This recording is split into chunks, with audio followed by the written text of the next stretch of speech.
वो लड़का जिसे सबने उड़ते देखा था, जो हर एग्जाम में टॉप करता था, लेकिन फिर कुछ ऐसा हुआ कि वो उड़ना ही भूल गया। क्या वो वापस उड़ पाएगा या हमेशा के लिए पिंजरे में कैद रह जाएगा? रवि एक साधारण मध्यम वर्गीय परिवार में पैदा हुआ था। उसके पापा एक किसान थे और मां गृहिणी। छोटे से घर में सीमित साधन थे, लेकिन अनगिनत सपने थे। रवि पढ़ाई में बचपन से होशियार था, हर क्लास में टॉप करता। वो लड़का गांव की शान था, स्कूल और माँ बाप की उम्मीद। रवि सुबह जल्दी उठकर पढ़ाई करता, टाइम टेबल बनाता और हर टेस्ट को सीरियसली लेता। उसका सपना था कोई बड़ा सरकारी अधिकारी बनना। रवि सिर्फ क्लास में नहीं, जिंदगी में भी टॉप करेगा। बस भगवान की कृपा बनी रहे, यही बच्चा हमारा सहारा है। स्कूल में टॉप करने के बाद रवि को शहर के कॉलेज में एडमिशन मिला। नया माहौल, नई आजादी और नए दोस्त। वहीं उसकी मुलाकात कुछ नए दोस्तों से हुई। भाई ये कॉलेज है, जेल नहीं। इतना पढ़ेगा तो मस्ती कौन करेगा? रात भर मूवी देखते हैं।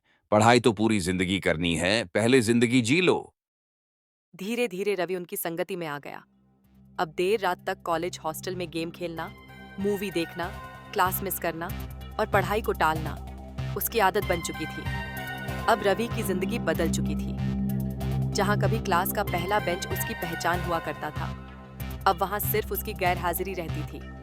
दिन में क्लास बंक करता, कैंटीन में दोस्तों के साथ कोल्ड ड्रिंक और मैगी उड़ाता, कभी कॉलेज के पार्क में बैठकर गप्पे मारता, तो कभी बिना मतलब दूसरों की क्लास में जाकर हंसी मजाक करता, जो कभी वक्त की कदर करता था। अब उसके पास वक्त तो था, लेकिन लक्ष्य नहीं। जो लड़का कभी 95% लाता था, अब इंटरनल टेस्ट में पासिंग मार्क्स के लिए तरस रहा था। रवि, ये सब क्या कर रहा है तू? तू पढ़ाई छोड़कर इन सबके साथ घूम रहा है। बिल्कुल गलत रास्ते पर जा रहा है तू। अब भी वक्त है, संभल जा। पंडित, तू अपने पूजा पाठ पर ध्यान दे। मुझे पहले ही बहुत समझ है। मुझे ज्ञान मत दे, मैं अपनी जिंदगी खुद जी लूंगा।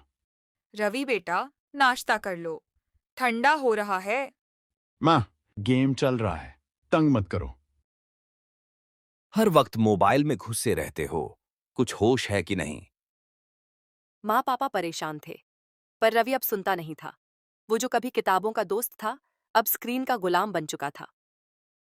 6 महीने बाद सेमेस्टर का रिजल्ट आया। रवि पहले ही सब्जेक्ट में फेल हो गया। वो जो कभी दूसरों के लिए प्रेरणा था, अब खुद से नजरें नहीं मिला पा रहा था। उसने खुद को कमरे में बंद कर लिया, फोन काट दिया, बाहर निकलना बंद कर दिया। रवि धीरे धीरे डिप्रेशन में डूबने लगा। रवि के स्कूल के रिटायर्ड टीचर वर्मा सर को जब यह बात पता चली, तो उन्होंने उसे मिलने बुलाया। उसे कहिए, मैं उससे मिलना चाहता हूँ।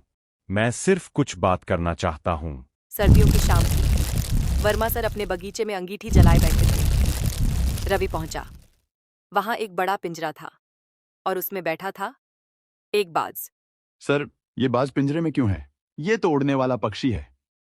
एक समय था जब ये बाज आसमान का राजा था, लेकिन एक दिन किसी ने इसे घायल कर दिया और तब से ये पिंजरे में है।